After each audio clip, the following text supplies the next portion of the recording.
Hey guys, I'm back with another video, and I wanted to show you guys how I get my natural glowy look with my signature neutral pink lips. So let's get started. Okay, so I already have a little bit of foundation on because you know my skin's not looking too great and I'm a little insecure. But of course, first just start putting on your foundation, and you already know my routines. The same thing, same foundation, my L'Oreal True Match.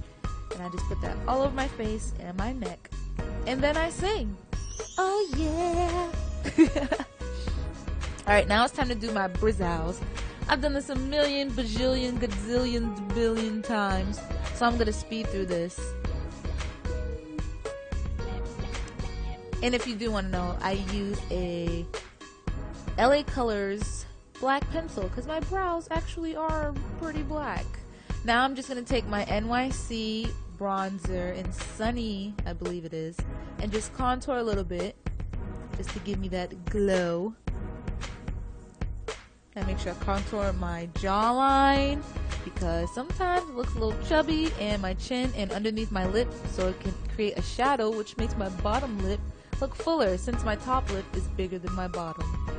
Now I'm going to take my favorite eyeshadow, the gold LA Colors eyeshadow that I've been using forever, and I'm gonna put that all on my cheekbones and highlight that, my nose, my chin, and yeah, almost all over my face, just not completely.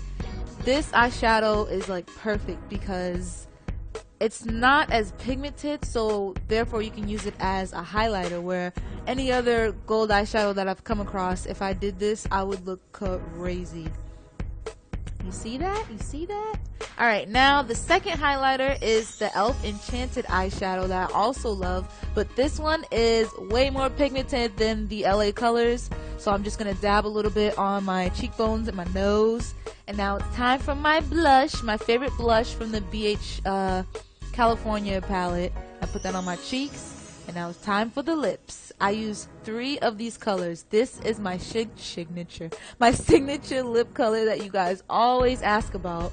And I first start with this dark brown color, and I just outline my lips, and on the corners I shade it in, you know, just to, I don't know why I do it, I just do it. And then I take the second color and I put it all over my lip, even on the outline that I did with the brown, because it kind of blends it in, it makes it look ombre. And then I take this pink color, which is the last pencil, and I put that only in the center just to give me a little pink pout. And now I'm just gonna clean it up with this NYC pressed powder, because I know you guys think I can perfectly line my lips, but I never really do. And then I'm all done with my lippies. Now it's time for the mascara. Oh crap, wait, my brows. I forgot to put gel on them. I'm just gonna set these babies because they have problems and they look crazy when I don't set them. And now I'm just gonna take this Ginseng Origins mascara. You guys know this is one of my favorite, and I really only focused on the outer lashes because I really like that doll wingy look. And that is it. This is my natural glowy signature pink lip look. I hope you guys enjoyed, and I love you guys, and I'll see you in my next video. Bye!